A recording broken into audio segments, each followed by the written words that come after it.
and welcome back to Joygasm, where we talk about video games, movies, and pop culture. I'm Russ, Xbox Live Toaster 360, and with me is Steve, Xbox Live Stevenovich, as we spawn episode 54 today, January 6th, 2018.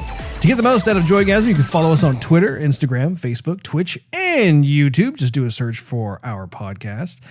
You can also find our podcast on joygasm.tv and soundcloud.com/joygasmtv. Also, for exclusive access and some sweet goodies, check us out at patreon.com/joygasm. And no matter which platform you use to enjoy the show, please drop us a subscription, thumbs up, or a review. It helps us build awareness, which we appreciate very much. And a big thank you to those who have done so already.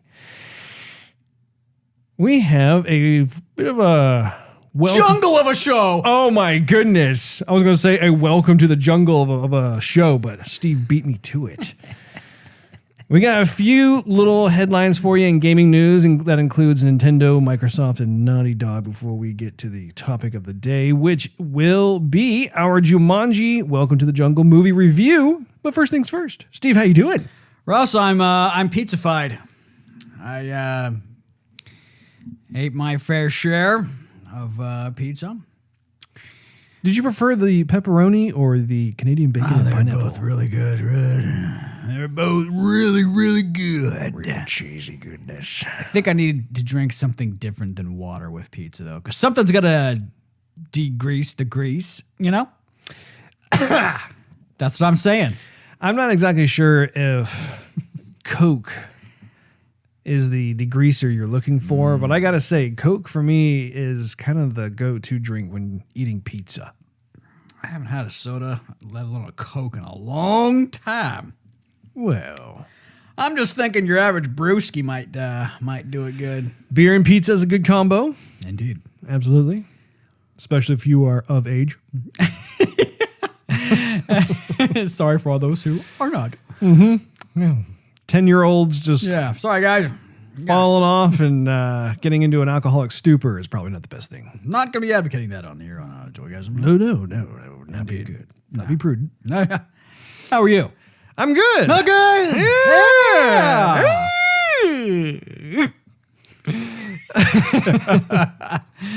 No, I've been good. It was fun being able to hang out with you today, be able to go to the theater, be able to check out the old Jew of the Jumanji. Indeed. It was a nice evening walking out from the theater as well, I must say. It was. Yeah. Nice breeze, nice sky. For the longest time, we've been dealing with the frigid cold. Putting on 4 layers. Mm-hmm.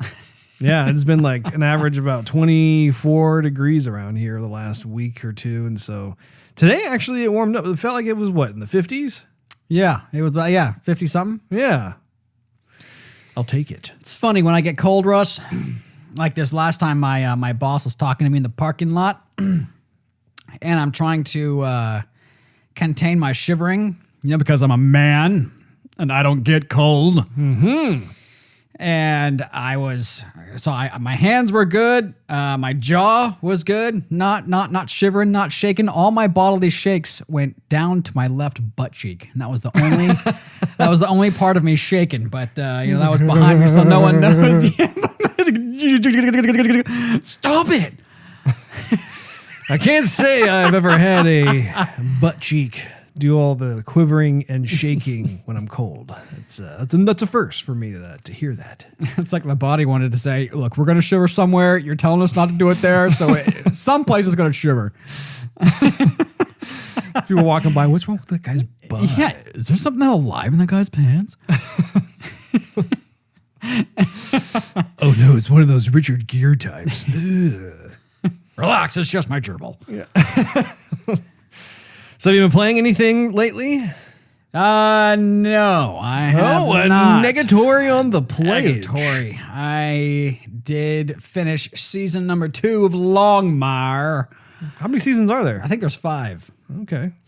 And I watched a little more of things that are a bit odd, a bit indifferent things of the second season. Mm-hmm. So I am now at the part where Mike Now be careful. Don't give any spoilers away if people have not seen it yet. Can you explain it in a roundabout way, Steve? You said that pretty much everyone on the planet has seen it already, so I can go right ahead. I said the first season of Stranger Things, not the second season. Whatever. So stuff is happening there. Mike has somewhat accept his fate. Okay. All right. And somebody's discovery is now getting a bit out of control. Uh-huh. And a beloved character is beginning to ruffle feathers. So how far into, would you say, like which episode number are you? I believe I am on 4 or 5. Yeah. Have you been introduced to Samwise Gamgee? Yes, I have, Russ. Did it put a smile on your face to you? It did, and there was a scene where he's. This is not really a spoiler, but there's a scene where he's describing how he was when he was younger. Uh-huh. And how now he gets to date the pretty girl in the small town, Yeah. sort of thing. Yeah. My heart went out to the guy because he was like, I mean, he was just a nice guy, but got picked on a ton. Uh-huh. You know, kind of like people in the local high school do with some other people. you know? Yeah. But I don't know. The cast is very well picked for pretty much everybody. Yeah. in there because I can definitely see. I think it's Sean Austin. Is that his name? Yeah. Sean Astin. Yeah. Sean Astin. As if you had to ask, Mr. Big Lord of the Rings fan. As over if here. I had to Aston. So anyway, well, I didn't know if it was Austin or Aston. You know? I believe it's pronounced Astin. Sean Astin. Okay, there. Well, that's why I stuttered. Anyway, so he was telling that whole story, and you could kind of tell that Joyce was going like, not impressed because, naturally some women may be drawn to the alpha male who can kind of take care of himself, not necessarily be the bully, but, so she was kind of like, it's kind of a turn off. And he's like, but no, I'm dating the prettiest girl in town. And she's like, oh, sweet, I guess. Uh-huh. Oh, yeah. I'm glad you're playing. I'm glad you're watching that show because it gets better. I don't doubt it, Russ. Every episode so far has been good. Mm-hmm. Did you like seeing the Ghostbusters outfits? I did. Those were a little while ago. Yeah. Yeah. I love that whole Halloween thing. That was funny, though, in that episode that none of the kids in the school dressed up except for them. That was pretty funny, actually. They had that kind of uh-oh moment. Yeah. Yeah. Well, that's good. That's good, Steve. Well, I have not really watched. Have you been playing or watching anything lately, Russ? A little slow on the uptake there, Steve. Besides today, have you been watching anything? I don't think I've watched anything. I'm trying to think if there has been anything. See, I've been playing a ton. I've been playing a bunch of Last of Us. We were playing Cuphead the other day. Yes, we were. That's Wednesday correct. at 9:30 on Twitch. See, yeah, and you got past the captain boss. I got past the captain boss, and you got past the what was it, the queen bee? No, I couldn't pass the queen bee. We passed another one. It was the mermaid. Oh yeah, that's right. Yeah. And then I think there was like another level or something. Like we're making our way through World 3 of Cuphead. But I don't know if I did any. I think you did all the. Did I? The passing. Was that did I forgot who. All I remember was that we passed it. I'm like, yes! I just remember a lot of snapping. Yeah. A lot of snapping and a lot of wisecracks. Yeah, exactly. Maybe had an attack like you did back in the 30s and 40s. But other than that, though, I have also gotten into more of the Zelda Breath of the Wild. And I'm telling you, it's a really great game. It's one of those games that it's easy to pick up and play. It's weird. It's like if I were to compare it to say something like The Witcher, Witcher 3 has some similarities in the sense it's like an open world. You choose where you want to go. If you want to go after the main story, you can, or if you just want to go off the beaten path and do what you want to do, you can do that also. But The thing is that Witcher is a bit more of a downer of a game. It's a lot more serious. It has a lot more of that mature themes and all that kind of stuff, whereas Zelda's much more of the charm and lightheartedness and stuff. But there's a place for that too, and so it's fun to be able to just pick it up and play, and it definitely encourages the whole exploration side of things. And so I have been able to get off the initial part of the map. I believe it's called something like something plateau. It's where you begin your whole story, and you collect these 4 different types of abilities, which are all great. I mean, like, they allow you to throw bombs, and you can have magnetism, and you can like create like blocks of ice out of water and stuff. It's really cool. Kind of like ice cubes. Kind of like ice cubes, but they're a lot larger than the typical ice cube you put in a glass. Overall, though, it's been a lot of fun to be able to kind of bounce back and forth. I'm actually pretty impressed. This is kind of a side note. I'm kind of impressed that I can still remember what button does what for each one of those games. Because you're just going back and forth. And usually I'm kind of like having to get a little bit of a ramping up period, if you will. But anyway, that's about all I've been really up to. Wow. Since vacation ended, I've had to go back to work. And so a lot of the time that was normally dedicated to said gaming and or watching has been gone back to reality, I guess you could say. But having said all that, though, I mean, it's just, those games are just terrific to play, and I have many more to keep going on as well. Yeah, nice.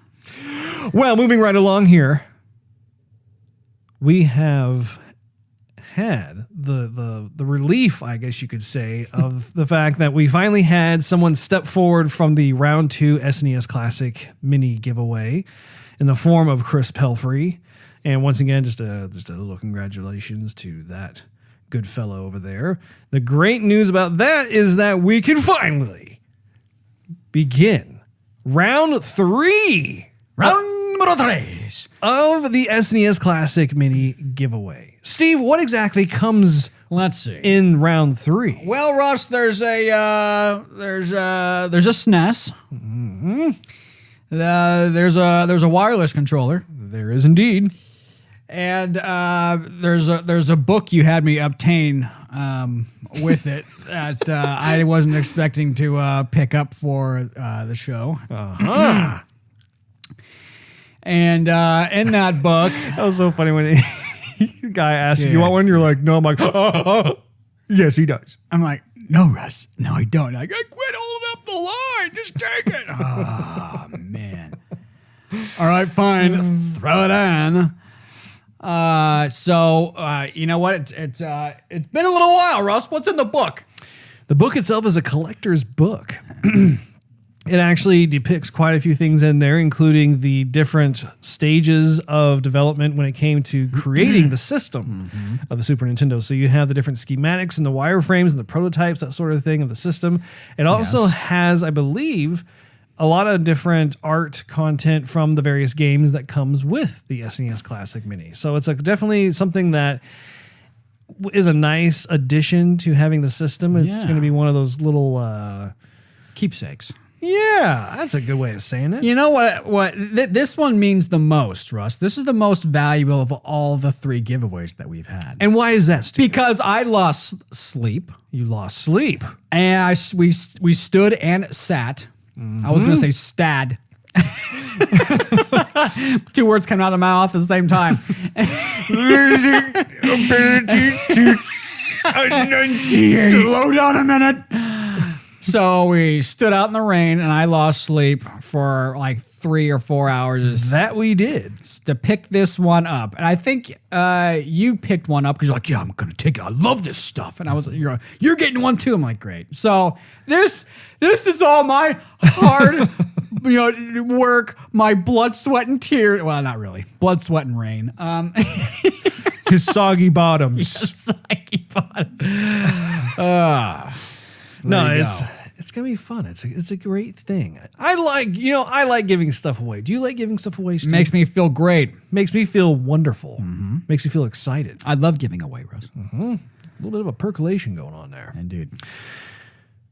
The big thing to understand is of course to enter You have to go to twitter.com/joygasmtv, Twitter. where you will see a pinned tweet at the top, just like what we've done for the last 2 giveaways. What you want to do is retweet that tweet. You want to follow at Joygasm TV on Twitter and subscribe to the Joygasm YouTube channel, in which the link for that is going to be in the pinned tweet for your convenience. You have to do all 3 of those things to qualify and be entered into the giveaway.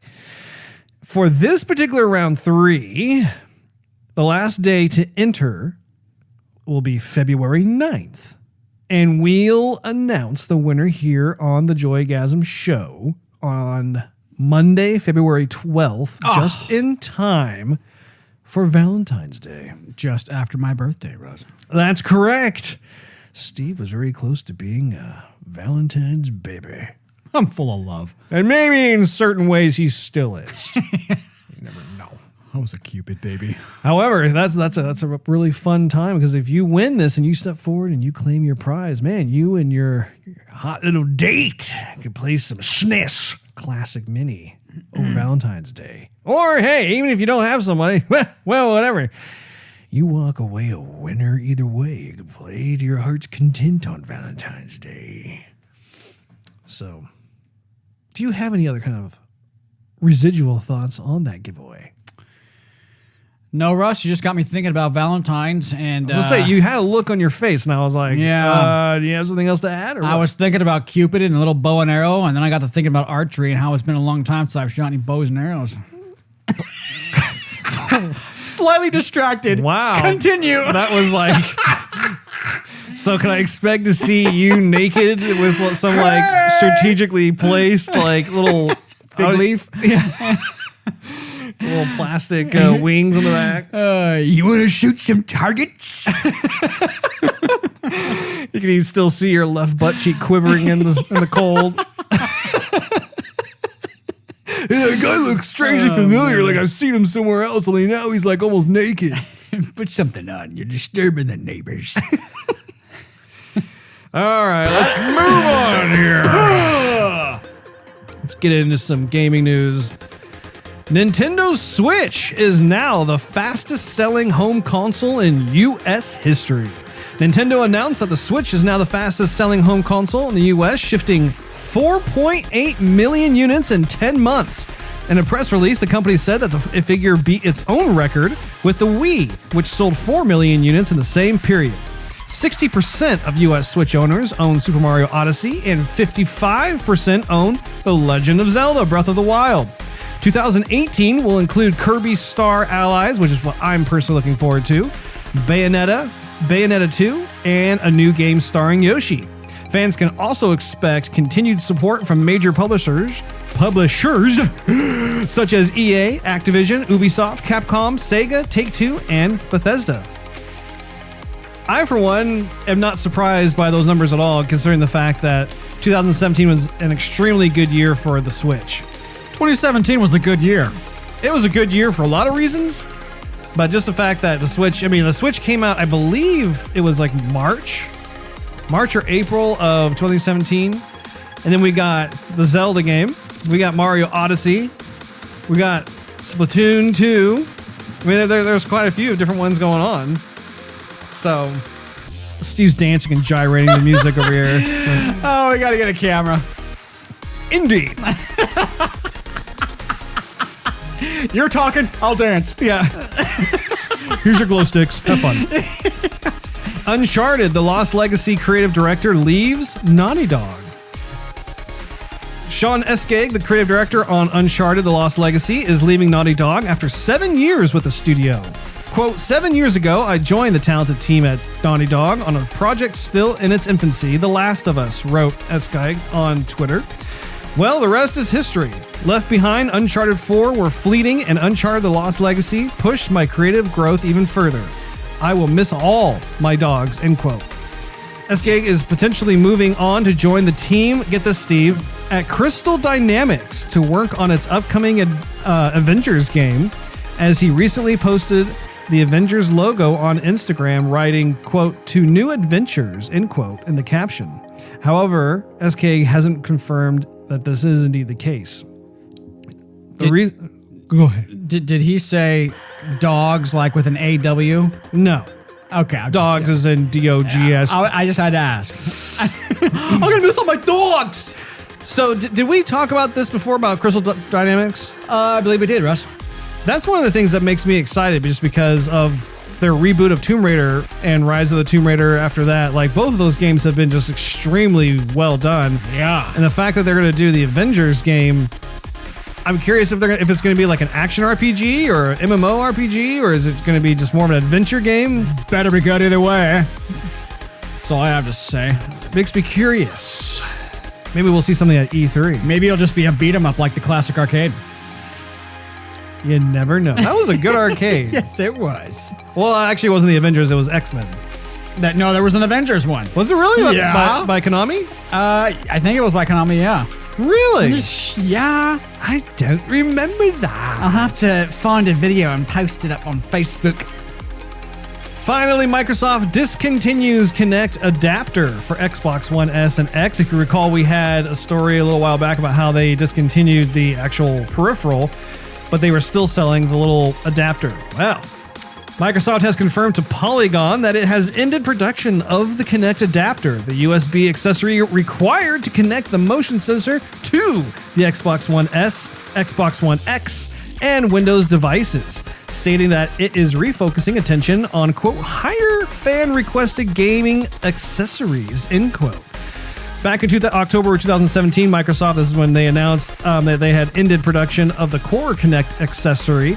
At the time, Microsoft stated it would continue to support Kinect users, but it would appear that support is also beginning to wind down.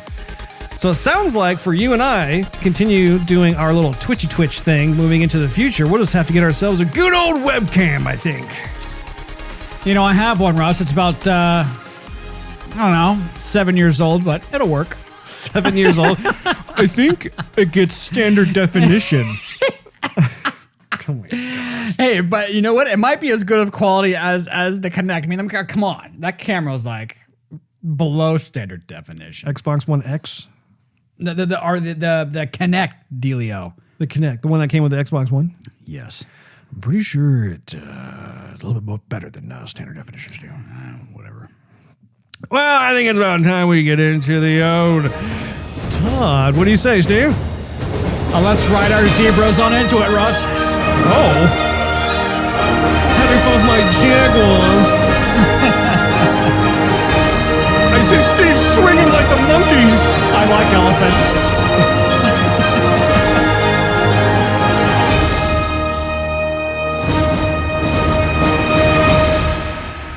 So our topic of the day is Jumanji, Welcome to the Jungle, which Steve and I actually saw today.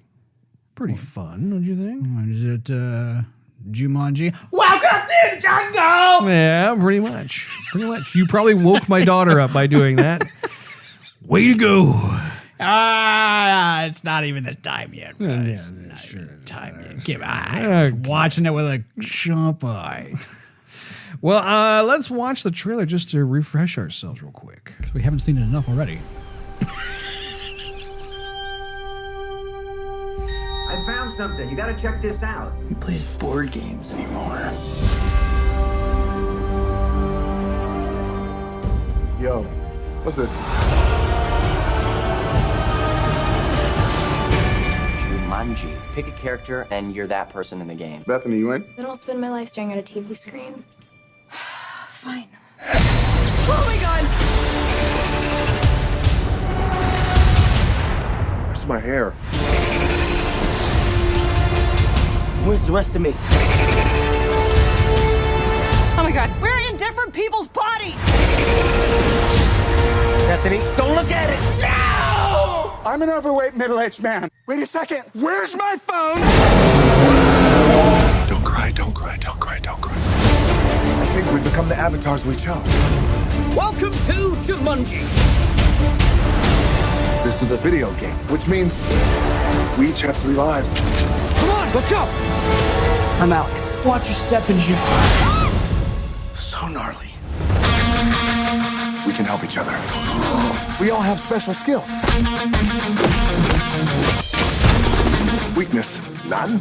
I hate this game. Everybody else got good stuff. Weakness? Cake. Yes, cake is my weakness. You're a good weapons valet. What is that? I think it means you carry my weapons and give them to me when I tell you to. Don't let this new body get your butt whooped. What the hell? We have to work together. I think it's a staring contest. Who's good at staring and not blinking? I'm amazing at it.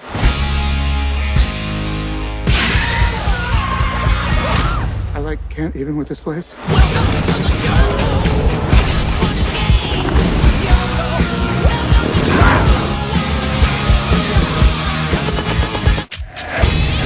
We gotta go. Get on my back. Hell no! I'll carry you. Come on. I would rather die. Get on my back. Nope, I'm gonna die.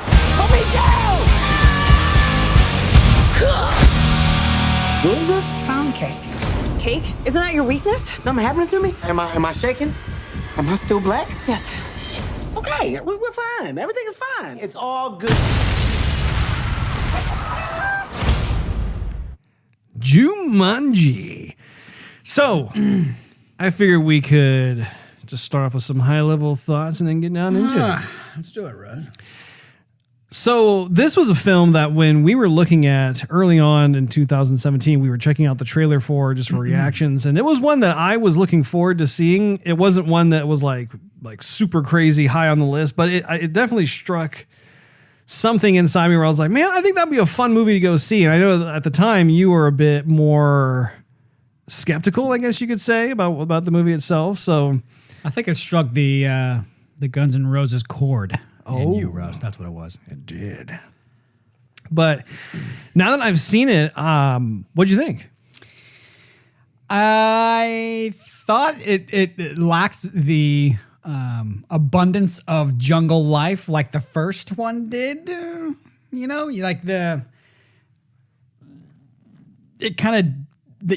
went into Jumanji as opposed to Jumanji coming out into regular life. Wasn't the first movie like the first half was in Jumanji and then the second half actually like Jumanji came into the real world? I seem to remember like there was a scene where there was like this huge stampede of like all these animals that were going across some neighborhood and like a car got crushed by an elephant or something. Yeah, there was like monkeys everywhere. Yeah, rhinoceros. Because Robin Williams came out of Jumanji or something, right? Like I think the first half actually was in the game and then I'll have to rewatch that again. It's been a long time. Yeah. But yeah, so you're basically saying that in terms of just how much wildlife actually was present, it was kind of few and far between. Right. Yeah. This was, you can obviously tell they had a more video game feel to it. So your little, small quest in the jungle having to do with animals and traps, Indiana Jones style. But every once in a while, like you would have to deal with wild animals at their most beefiest, state. But otherwise, there was a bunch of other stuff mixed in the bag. Mm-hmm. I did like The Rock in it. I thought he did a great job with his expressions and acting like a nerd in a beefcake body. Oh, he did so good. Yeah. Let's see. Yeah.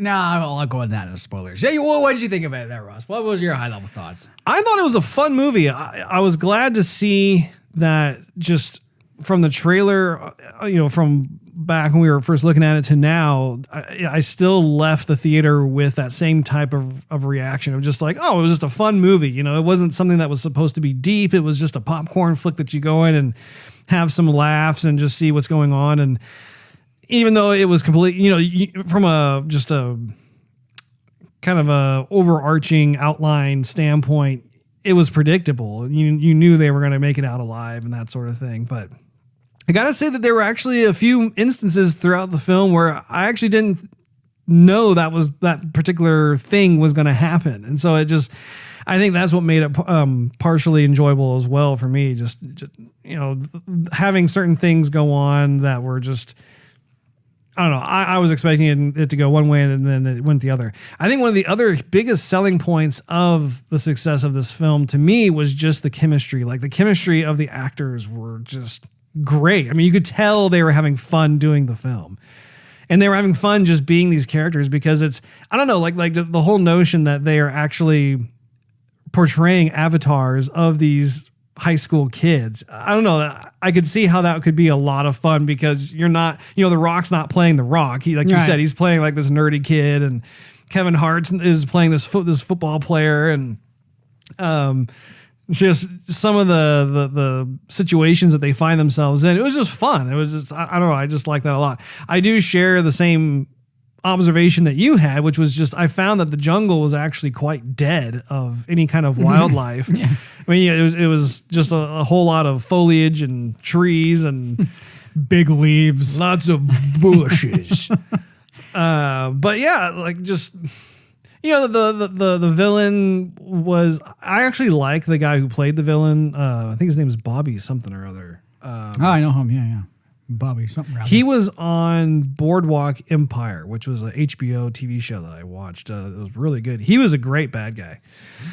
Anyway, in this particular film, I mean, it was cool to see him, but he just kind of filled whatever was necessary for it. But yeah, I would say at a high level, though, I thought it was just a like I said, fun popcorn type of flick. So one of the things that I thought was a bit of a surprise was that the girl that plays Martha, who's the Avatar in the movie, she's actually from Guardians of the Galaxy Volume 2. She plays correct. Nebula. Right. I had no idea. I had no idea whatsoever until I checked out IMDb, and I think it's just because obviously as Nebula, she's bald. She doesn't have any hair, and so then you're looking at her in this film and you're thinking, well, is this a newcomer or who is this? It was the way she was speaking was tricking my mind, thinking I've seen that. The way she would pronounce certain words, I'm like, no, I've seen that somewhere before. Yeah. So yeah. Yeah, and she was great too. I think one of the things that makes the movie unique, especially for Joygasm, is the sense that the movie itself, the whole premise is that they're playing a video game. Right. And so they're living in this world. Did you feel a sense of just consequence and gravity when they realized that they only had 3 lives each, and that like at the end of that, then they would actually die in real life? I did. I mean, I thought, wait, it's not modern, because modern you just like continue or reclone yourself, like Halo style, come right back in, So I thought, hey, it's kind of old school with 3 lives. That's it. Which it was. I mean, the system modeled itself after more of an old school video games console, but. Oh, give it away, Russ. Yeah. No, pre-spoiler. It's just in the trailer, oh, Steve. Okay, you see it playing the controller. But anyway, I liked a lot of that. I liked how you could tell that the director and crew were definitely trying to recreate some of the pillars of gaming as a whole. Like I loved a lot of the character stats and stuff. I liked how like they just kind of came up and you're like reading about it. I don't know. For me personally, sitting in the audience, I found myself kind of getting more into the film because I'm like, okay, yeah. So his stats are what's his weakness and what's this, and it's just.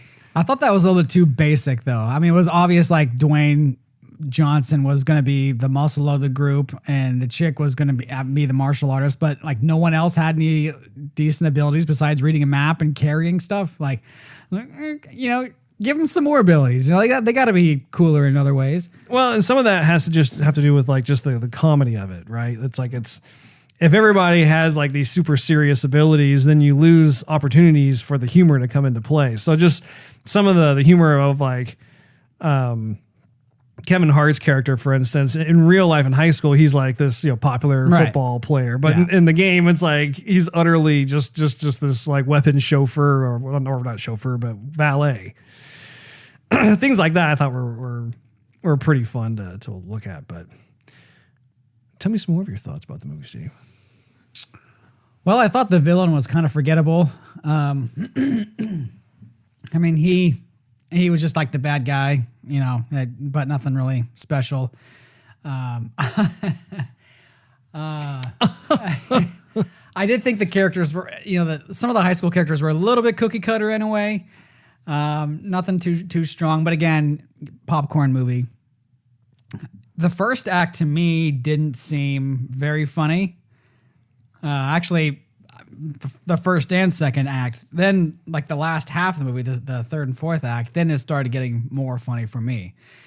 But for a while there, I was sitting down looking at you, and you're like, "Oh, that's funny." And I'm like, "No, it's not. It's not funny." But that Russ, if you want me to get into spoilers, I'll get into spoilers. But that's my high level thoughts. High level thoughts. Well, we can get into some spoilers here. Where would you like to begin? Let's talk about costumes, Ross. Costumes? What would you like to talk about that? Well, what'd you think? Of costumes? Yeah. Apparently, Steve has a case of the facetiousness over there. In terms of the costumes, I mean, the costumes were just kind of your run-of-the-mill type stuff. I mean, there's nothing that was stand out. It was just kind of your standard safari-oriented jungle adventurer type stuff. So nothing. I mean, was there something that stood out to you in particular? Or? Not particularly. I mean, they weren't bad, but they weren't good. The costumes to me went well with the script for everyone's character, and people who, if they were playing the game, they would ask each other the same questions that they were asking in the movie. Like the girl asking herself, why is she wearing short shorts and a midriff shirt while she's in the jungle with, so many, poisonous plants and poisonous bugs and whatnot. You got to protect yourself, and she's in, skimpy clothes. And then, Jack Black's character, of course, is his little scientist kind of outfit with the bow tie, whatever, scruffy beard. What did you think of Jack Black's performance? It was good. The movies I've seen Jack Black in, he's either like, School of Rock style or way out there, what's that movie that Nacho Libre, that kind of comedy. Yeah. But he doesn't really act like a girl or act feminine in any movie I've seen. He's usually very, very sarcastic or over the top. So this was the first time I've seen him act in this manner. And that, I think he pulled it off pretty well. I mean, he had all the lines down, and you could tell he had been practicing those lines quite a bit. If anyone could tackle that, it would be him. And actually, it reminds me too of like back in Tropic Thunder, he was in that as well. Only he was playing a little bit of a different character, but still, it was fun to see Jack Black kind of in that jungle setting again. And he totally owned up to that performance. I thought it was just great how he was able to just pull that off. Now, in terms of Kevin Hart, what did you think of what he did? I thought he was really, just all things considered, pretty funny. I mean, like a lot of the short jokes and stuff. I mean, that's kind of his shtick. Like he always pokes fun at himself about that. But yeah, Kevin Hart, I think, is just Kevin Hart. Pretty much whatever he's in, which is not necessarily a bad thing, but he added definitely comic relief to the movie, and it was clean comedy, which I appreciated. I liked how animated everybody was. Yeah. There was a lot of physical humor in this film Jack Black, you kind of expect it because Jack Black is a comedian, but in terms of, even based on what he had to do, like act like a girl, like that was, I think that takes a certain level of energy as well, but just from Dwayne Johnson and, what was her name? I always forget. I always want to call her Nebula, but it's not Nebula. It's Karen Gillan. Even she, like during that whole scene where she's trying to learn how to be sexy and how to like flirt and woo and stuff like that. Just a lot of stuff that she was doing with her face. It was just, I don't know. It was just fun to see someone be able to kind of poke fun at that. And I like too how, speaking of that, I really did appreciate how they did poke fun at some of the stereotypes or some of the things you get used to in gaming. Like you always have the cliche of like some hot girl who's scantily clad, who, under no circumstances would a girl dress that way if their life was in danger. Right. But then turning it on its ear and like having that whole scene where like she's trying to like learn how to be this like sexy way. And I don't know, like that sort of stuff was just a lot of fun. What I thought was fun is the NPCs. Yeah, that was another cool component of the film. That was pretty smart. Where they're like trying to communicate with all the NPCs, and they're thinking, okay, these people are real. We're just all caught in here at the same time. And so they'll ask him like, well, can you just drive us to the Jaguar or whatever? He's like just not responding because he's not programmed to do that, you know. And then when what's her face, Martha, I think it was Martha. He's trying to seduce those guards. They're not programmed to like normal guy thinking, and so they're like, what are you doing here, and are you alone? So and she's just trying to do her best, and she ends up just beating him up. I thought that was pretty clever. Yeah, no, that was really good. Did you have any moments of just more of a sober, almost like kind of a kind of a moment? I know I did when the pilot got bit by the mosquito. I figured that was going to happen at some point. Okay. I mean, they gave us that in the beginning, and I knew that was going to happen at some point. I knew that I didn't see it. I guess I kind of did. I knew someone was going to either like lose a life, and they're going to have to do something to try and save him, give him health, whatever, because that's just the video game thing. And so you did find yourself thinking as a gamer, like, how would you survive this? Yeah. How would you survive that? Yeah. Mostly because in gaming, I'm usually either offering support or I'm just going out guns blazing, So I thought this is a comedy and they're not going to kill off these kids. I mean, what kind of mood's that going to set even in a comedy movie? So I thought, it's not going to happen. They're going to figure something out. One of the things that I did appreciate about the film was how they took the time to make it more of an accessible film. Like watching Dwayne Johnson constantly like kind of poking at his muscles and being like, oh my gosh, look how size that, like not in like an egotistical way, but just, I don't know, like very self-conscious. Like this is like clearly an Avatar kind of thing. I don't know. And also like if you had the Jumanji drums that were banging, they would all kind of like listen at it and make comments about it. I appreciated all of the different like side comments they had to say about any given situation that they were in or whatever. Like it wasn't like one of those comedies where they just glossed over everything and they just went from one place to the next. It was actually really fun to be able to see certain moments that just, I don't know, like people like you and I, like we would make those types of comments if we were there. I'm glad that they took the time to be able to put that in there.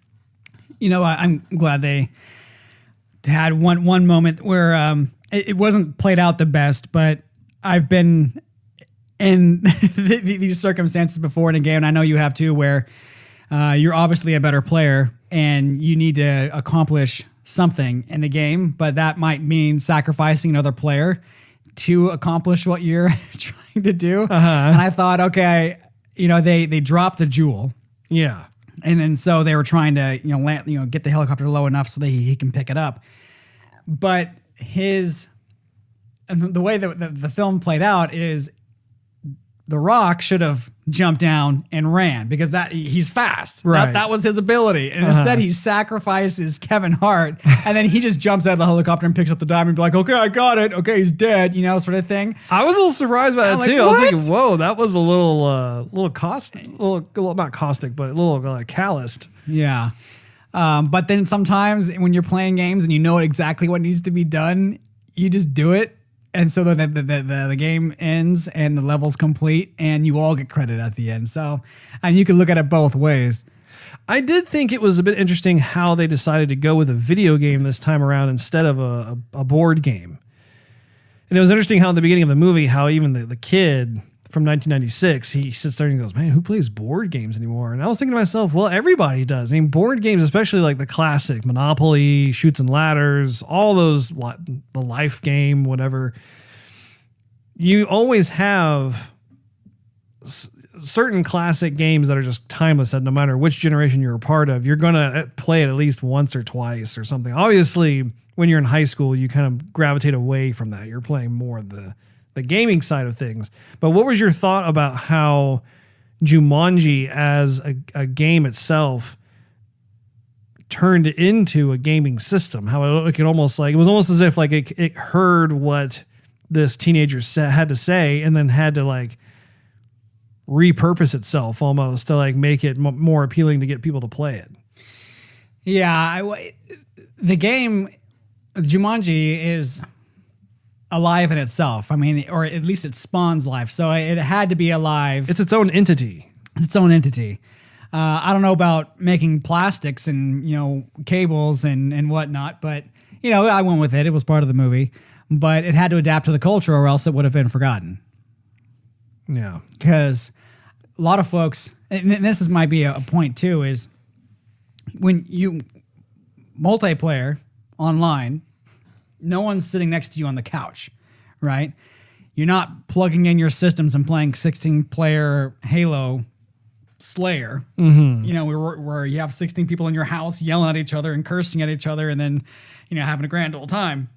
You're having people at their own houses or across the world playing the same game. So there's some camaraderie that's lost versus a board game where you all have to be there. You're forced to be there and you're forced to talk to each other and you're forced to ask each other questions or do whatever the instructions of the game ask you to do. And these people were all fine people, but they just stuck to their friend groups in high school the way people kind of do and didn't even think about being friends with the other person or giving them a shot. So in a way, the board game, even though it fixed itself and made it a video game, it forced people to communicate and to coexist and to, I guess, I'm trying to find the right word, adapt. Yeah, and I don't know if that was necessarily the purpose of the game Jumanji, as much as it would be more of a kind of a secondary effect. Yeah, well, that's what I'm saying. Yeah, it wasn't the purpose of the game to do that, but that's ultimately what happened. We need to watch the first Jumanji movie again because it's been a long time since I've seen it. But for some reason, it strikes me as like the game itself.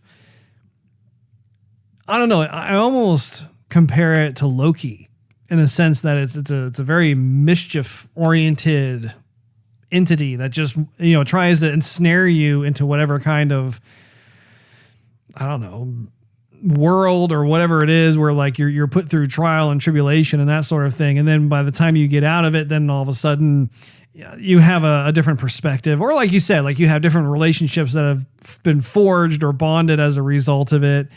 But yeah, there seems to be kind of this, don't get snared back in by Jumanji, and whoever plays Jumanji, when they're done with it, they always try and get rid of it or destroy it. And in this case, we see that it eventually makes its way back into the hands of another unsuspecting victim. So what are your kind of thoughts? But no more, Russ, because they destroyed it at the end. Do you recall what happened to the board game at the end of the first Jumanji? Did they put it inside a chest or something? Or yeah, I thought they locked it away. Okay. They didn't destroy it. Well, we'll just need to take a little look-see at it because I'm curious about that too, about like, hey, how did that go about? But yeah, in this one, they did destroy it. However, if they make a third one, I'm sure that Jumanji will find a way back. It'll pull all its pieces back together, just like Humpty Dumpty.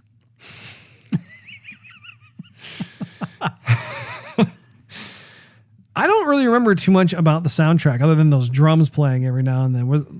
I guess it was kind of standard fare, right? Yeah, I think it was a little bit better than standard fare. I wouldn't go out and buy the soundtrack, but it was definitely entertaining. It was more than just a lot of cymbals during the action sequences. But it was fun. I don't really have. I mean, really, when I think about it, like just the storyline, it's a family film. Mm-hmm. It's one of those films where, like, if my daughter was like 6 years old or 8 years old, it'd be a fun film to take her to because it's just one of those types of movies that'd be fun. It'd be fun for the whole family. But I think the strongest aspect to the film that I liked a lot, again, was the chemistry and the humor combined. Because it was just, you could tell they had scenario after scenario. Okay, how do we get past this part? How do we get past this part? And I think also because I'm a gamer, I responded positively to just the different situations themselves. Like what you're talking about with like the NPCs, how like, like with the guy selling pound cake or whatever, and just how they didn't really have a self-awareness of what was going on. They were just going through the motions, but because they look like real life people, it's like you kept both the characters in the movie and myself as a viewer, I kept having to remind myself, oh yeah, these aren't real people. These are just NPCs. I didn't get why he has a weakness to cake. Like cake made him blow up. That was like a one small joke in the film, but like it wasn't even that funny. I don't know. Like, yeah, that was one of the more weaker ones. You know what? What else is Kevin Hart was supposed to carry around this weapon bag, and they clearly identified it as a weapon bag, and then all he pulled out of it, weapon-esque, was a boomerang. That's true. Like I was thinking, okay, what else do you have? Okay, you have bolt cutters. Okay, what weapon do you have? I thought they're gonna pull out something crazy, and they never did. That's a very astute observation, because I was thinking the same thing. Like that was a great opportunity for them to really have fun with like kind of the mystery bag. Yeah. Like what else could there possibly be in there? I thought it was gonna be like some Santa bag or something. Like you know, you could pull out some bazooka, but I mean you don't see it because it's just one small backpack on him. You know, having the jokes like, how are you able to carry all that? He's like, I don't know. Exactly. Yeah, it was a bit of a wasted opportunity because, like you said, it was just like there was a boomerang which he used like one time. Like that could have been another fun joke too to do throughout the film, where like they keep using the boomerang and like somehow the boomerang is able to save them through like a completely different manner each time, and to the point where like, my gosh, this boomerang is awesome. Yeah. Did you realize that the further they progressed in the game, the more the map opened up and showed more pictures? Yeah. Kind of like in regular games when you're like, you're not going to show you anything because it's the fog of war until you discover it. Yeah. Yeah, no, that you could tell that like I said, the people who were making the film definitely took pointers from the gaming community in that sense, where like they could kind of have fun with it and that sort of thing. I also like too how each character had their own strengths from the standpoint of like Jack Black, for instance, was the only one who could actually see the map on the page. Like no one, like to everyone else, it looked like a blank piece of, I guess it was parchment or something, but I don't know. I thought that was cool because it helped to reinforce the notion of how each character was valuable to the overall team. And I thought that was cool. I also like too how the other guy who was the pilot wasn't able to get out of there unless he had the whole team there with him. And so he was just the whole notion of him being stuck there for 20 years. Like that was another sobering moment in the film where it's like, man, that's a long time to be stuck in a place like this, especially with one life left. Yeah. I thought it would be cool to get an extra life somehow. That would have been cool. Yeah. I mean, if you, for example, if you did something charitable to somebody else in the game, instead of just focusing on your own quest to save your own skin, then you would get an extra life.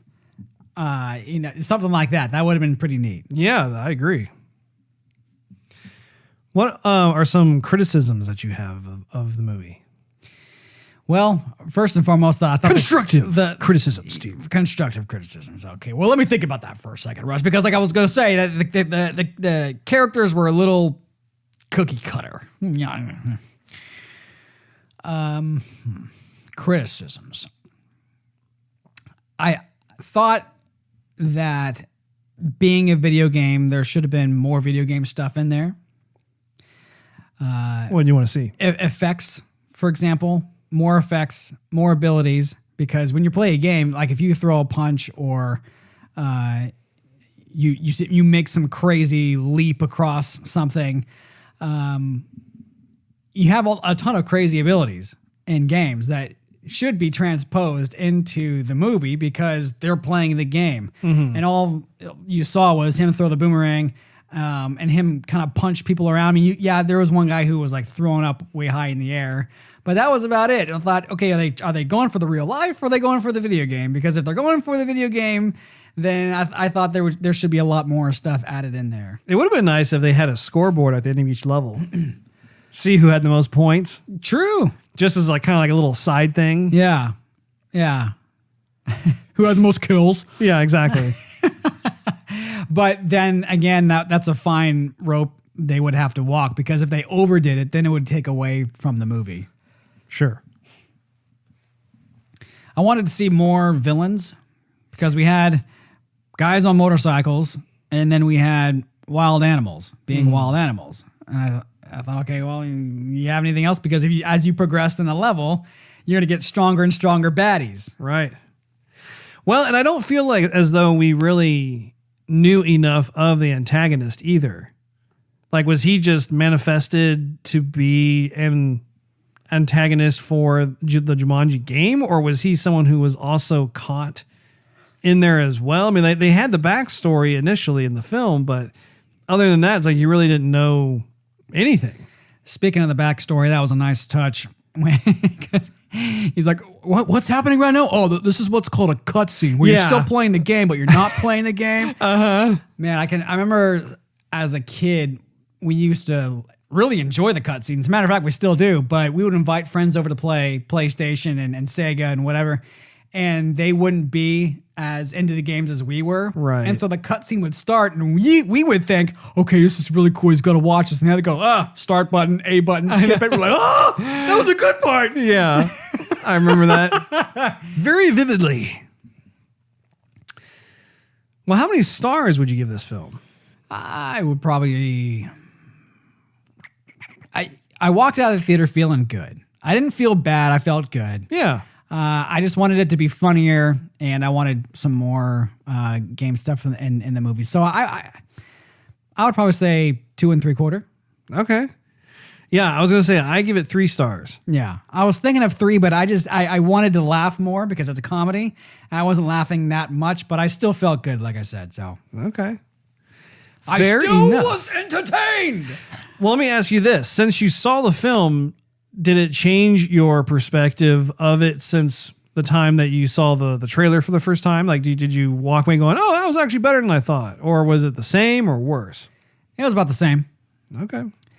I did think that I did appreciate the trailer more because this trailer did not show all the good parts of the movie. Right. Like so many trailers of 2017. So it made me appreciate the trailer more. But it was what I expected, but a little bit more than that. A little bit more than what I expected. Okay. Well, I believe that about does it for this episode. Be sure to check out patreon.com/joygasm and subscribe to get the most out of the show. Also, you can follow us on Twitter, Instagram, Facebook, Twitch, and YouTube. Just do a search for Joygasm TV. In addition to iTunes and Android, you can listen to our podcast on soundcloud.com/Joygasm TV. Last but not least, search Joygasm TV on Twitch to see us stream our gaming adventures live every Wednesday night at 9 p.m. Central Time. And until next time, happy gaming, everybody. Say goodbye, Stu. Goodbye!